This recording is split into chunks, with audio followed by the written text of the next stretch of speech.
Hey everybody, what is up? Fourth Seraph here, and today I have a story for you.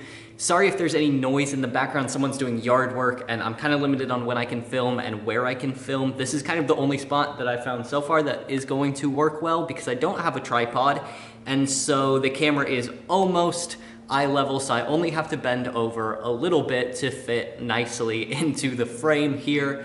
So hopefully everything is framed correctly. I'm still getting used to my new camera, which I will have a video about pretty soon, but I want to use it a little bit first so it's not just like, oh, I got a new camera and it seems good. But I can actually give more of a review and talk more about it. But anyways, let's get into the story. So recently, you guys saw I did a house tour. If you haven't seen that video, link in the description below. Make sure to go watch it. Very exciting, I think, if you like houses and you like tours, because it is both of those. But this is going to be a story, and it's kind of fitting that I just made that video and then this happened. So as I mentioned in that video, our house has been on the market. So interesting thing happened. I don't really know quite yet what to make of all of this or even what we're really supposed to do, but I wanted to make this video because I feel like if nothing else, you will probably sell a house or a condo or something at some point, and hopefully you can learn from some of the things that happened to me so that you can avoid them. Because thinking back on it, it really is easy to break into a house that's on the market. It's really kind of set up for that to happen, and you know, there's not a lot that people can necessarily do. So if you haven't figured out by the title of this video, our house has been getting broken into. Now, when I was first planning to make this video, it was only one time. Now it is multiple times, so I guess it's good that I procrastinated on the video because it gave us plenty of opportunity for the story to expand. Hopefully now it is all over and we are good to go. Okay, so what happened? Well, my mom was the only one still living at my house at the time. I've moved out, my brother was over in China, so it was just my mom. Apparently there's this lady who walks in our neighborhood who's a little bit sketchy. So just to give you some context, our neighborhood is fairly nice. If you saw my house, there's a lot of other houses like that in the neighborhood, but it's not necessarily in a super nice area. It's kind of in the middle of nowhere. So a lot of the houses around aren't the best, and it's not super high income or anything like that. So our house and our neighborhood tend to attract some interesting characters because it's such a nice area in the middle of nothing else that's really that nice. So this lady walks around and she just kind of walks funny, and she's always taking pictures of people's houses, which is kind of a weird thing to do because they're not nice enough houses where it's like multi-million-dollar mansions that you're putting on your Instagram. They're just fairly nice, so there doesn't make a lot of sense to really be taking pictures. So my mom sees this lady in the neighborhood and decides to go for a walk and try and, you know, kind of run into her, start up a conversation and see why she's there. So on my mom's way back, she hasn't run into this lady yet, and she sees this lady talking to another young woman. So my mom doesn't want to interrupt or whatever. As they're talking, a car comes and picks up this young woman, a white Range Rover. As my mom makes it all the way back to the house, and as she's going into our driveway, that same white Range Rover pulls up, and a guy rolls down the window. And he says that he is a realtor, and he wanted to see the house today, but our agent didn't respond, so he was unable to see the house. So he said he just left his card up there. So my mom talks with this guy. He seems like a real estate agent. All seems good. Mom goes up to the house and on our front porch, which you guys saw in the video, and is looking around like, where is this business card that he said that he left? And she doesn't see it, so she kind of checks even down by the lockbox, which wasn't on the porch, and is like, well, maybe he left it or thought he left it and didn't, or whatever, I misheard. She goes into the house, walks back into the counter, TV's playing, music is on because she is living there at this point, and walks in, and there is his card on the kitchen counter in our house. So that was kind of not really a good feeling. This guy had just let himself in, and my mom did lock the door when she left the house to go on a walk because there was someone sketchy in the neighborhood. Of course you would lock your house. So this guy had gone and gotten the key out of the lockbox and helped himself to our house, and had gone in and had put his card on the counter.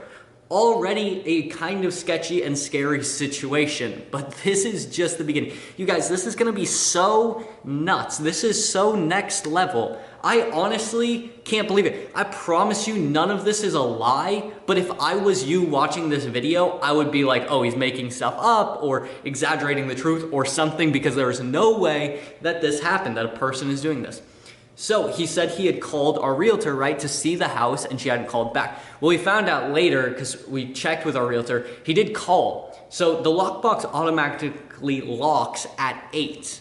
He had called at like 7:53, and at 7:55 is when he opened up the lockbox and went in. So it wasn't a call earlier in the day and she never answered. It was basically he called, hung up, and then opened it up just so that he would have that excuse. So we're already kind of worried. We're wondering why that happens. We're, deciding what to do. We have our realtor, so he can actually get fined for doing that. And he is a legitimate realtor, which is why he had the code. So here's the thing that's crazy, is that 2 of these lock boxes, any realtor can have the code. So anyone with their real estate license can basically get access to that. Even if they don't have any clients or aren't doing anything, they can still get into your house. So we took the lockbox away. We would only put it out when people were coming to look at the house, and we took some extra precautions. Well, we have cameras at our house, but they weren't working because I had switched the router, and the Wi-Fi had to I had to press a few buttons and resync everything for the cameras to work. So I was planning to go on a Sunday, but it was late after work, and so I said, well, I'll do it on Monday. Well, of course, then Sunday night, at around 10, maybe 10:30, I get a call from my mom, who is very worried because she has just come home from an event and the back door to our house was wide open. So luckily, I live with a bunch of friends. We grabbed a shotgun, hopped in the car, and drove over to my house that's not that far away. Went through it, checked it out. Nothing seemed to be missing at that point, and there was no one in the house. So, at that point, I was kind of like, maybe it's like 50-50. Maybe someone was there, and if they were probably had just come in the house, they heard my mom come back and then ran out, and that's why the door was left open. Or, it's one of those things like, my mom does open the back door a lot. Maybe she just left it open and forgot and then came back and was worried because of everything that happened. So I didn't try to make a huge deal about it. I was still kind of sketched out, but my mom was planning to move out into her apartment in a few days, so I was like, okay, well, she's moving out anyways. So it's probably not a huge deal once she's out of the house, because then I know she's safe. So come to a few days later, maybe 4 or 5 days later, and she goes to the house because she still has to check in periodically, make sure everything's right for people who are coming to look at it. If you sell your house, it has to be super, super clean all the time. It's so hard to actually live there and be trying to sell it, which is another reason she moved out as well. But she goes back to the house and needed to get something out of our safe. She goes and she can't get it to open. She's thinking she has the wrong code. What's going on? Finally calls my dad, calls other people, and can't get the safe open, and realizes that the safe is broken because someone had been trying to open it who wasn't supposed to open it.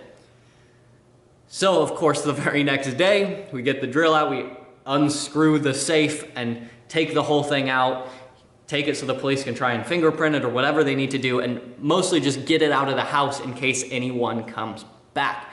So we think so far, I'm not 100% sure, but I don't think they were able to open it. It just is jammed shut now because of whatever they tried to do. It's a decently nice safe, and safes are pretty hard to break into. That's kind of the point of them. So I don't think they got in, luckily. But at that point, the safe is broken. So now it's confirmed to me that, okay, well, it is clearly this guy, and it's, it's someone who has access to the house because no windows were broken, no doors were forced open. We have deadbolts on every door. So, it would be obvious if someone did break in, or through all the windows, lock, everything like that. So it's someone who has access to the house, knows how to get in, and is getting in now more than once. So the time when the back door was open, clearly that is someone who is actually in there. Okay, go to just a few days later. I think it was 2, maybe 3 days after this last story. And my mom goes back one night to the house to grab a few other things that she needs to bring to her apartment. She shows up at the house, and the back door to the garage is wide open. Someone had been back in the house again, looking for the safe. I'm not sure if the we kind of had the safe hidden in these cabinets. I'm not sure if those were open too, if they had known where it was and saw it wasn't there and left. But again, my mom might have pulled up right as they were there, and that's why the door was left open, or at this point, they just don't really care anymore. So again, my mom had to call a neighbor. He went and searched the house to make sure everything was safe. But guys, this story is just, who breaks into a house that many times? And it's obvious, you know, here's the dilemma. And here's something that's frustrating for me, is that we clearly know who it is. It was this realtor guy. But that's not necessarily something that can be proven in court. So the police may or may not actually be able to do anything. And to me, this is just wild. And it's both, I think, a good thing and a bad thing in our justice system, that sometimes it does heavily favor criminals. Because this is probably someone who knows the law, knows he can't really, he has to get caught in there with the stuff or whatever to actually go to prison, that even though we know it's him, there's nothing that we can really do about it. But I wanted to tell this story because if you ever go to sell your house, or really just with anything, it's definitely taught me to be a lot more cautious. Knowing about the lockbox and that just anyone can get into it makes me not want to leave it out there. You know, you're having a ton of strangers in and out of your house all the time when you have it on the market, and you don't really know who any of these people are. You know, you don't have to necessarily have a certain amount of money to go look at a house. Anyone can pretty much go look at any house. So, you know, with everything, whether you're selling your house or doing anything, take extra precautions, think things through, be safe. I hope you guys enjoyed this story. If you did, leave a like. Subscribe if you haven't already. Make sure to watch the live streams. Make sure to hit the bell icon. They're probably not going to show you the video anyways. YouTube just keeps making it harder and harder for people to see anything. So please click that bell icon. It really helps me out a lot, and it helps you not miss any of the videos. But anyways, guys, until next time, I will see you online.